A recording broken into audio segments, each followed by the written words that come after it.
Good morning students. Today we are going to learn about mensuration. ये topic आपके final exam में भी आ रहा है, specially for JK board students. तो हम बेसिक से स्टार्ट करते हैं। पहले आपको पता होना चाहिए कि मेंसुरेशन होती क्या है। देखो मैंने क्या लिखा है, mensuration is a part of geometry that deals with finding perimeter.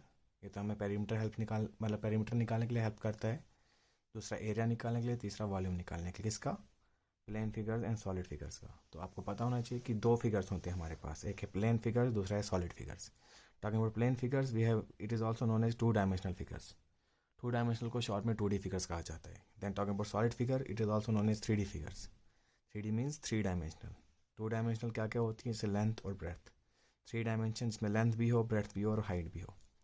अगला पॉइंट, जो प्लेन फिगर्स हैं उसमें सारी साइड्स हम देख सकते हैं, that is all sides are visible. और जो हमारी सॉलिड फिगर है इसमें हम सारी साइड से नहीं देख सकते हैं। अब प्लेन फिगर की जो सबसे बेस्ट एग्जांपल होती है जो हम अपनी डे टू डे लाइफ में देखते हैं, for example rectangle, square and parallelogram. And talking about solid figure, in this we have cube, cuboid and cylinder. अब जो मेन पॉइंट है जो आप बच्चों को याद रहना चाहिए, जो प्लेन फिगर्स हैं हम इसका खाली पेरीमीटर और एरिया फाइंड कर सकते हैं, हम प्लेन फिगर्स की वॉल्यूम नहीं निकाल सकते हैं। बट जो सॉलिड फिगर्स हैं हम इसका एरिया भी एज वेल एज वॉल्यूम भी निकाल सकते हैं। वॉल्यूम जो है वो हम खाली 3D फिगर्स के निकालते हैं, दैट इज सॉलिड फिगर्स की। इसी का जिसका वॉल्यूम निकालना, पेरीमीटर निकालना, एरिया निकालने को हम मेंसुरेशन कहते हैं। अब हमने कुछ बेसिक शेप्स के बारे में आपने पढ़ा होगा, जिसके बारे में आपको इसके फार्मूले भी याद रखने हैं। फार्मूला किस किस के? पेरीमीटर के एंड एरिया के। सबसे पहली शेप है रेक्टेंगल, जिसका फार्मूला पेरीमीटर का twice of length plus breadth, that is 2 into l plus b। Then talking about area is that is length into breath.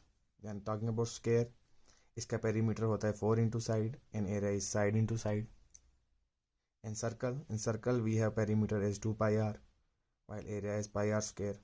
While semicircle, in this perimeter we have pi r and area is pi r square by 2. But triangle का जो perimeter होता है वो sum of all sides and area जो होता है वो half of base into height होता है। अब मैं आपको पेरीमीटर के बारे में समझाता हूँ, एरिया क्या और एरिया के बारे में समझाता हूँ होता क्या। देखो मेरे पास एक रेक्टेंगल दिया है इस शेप का।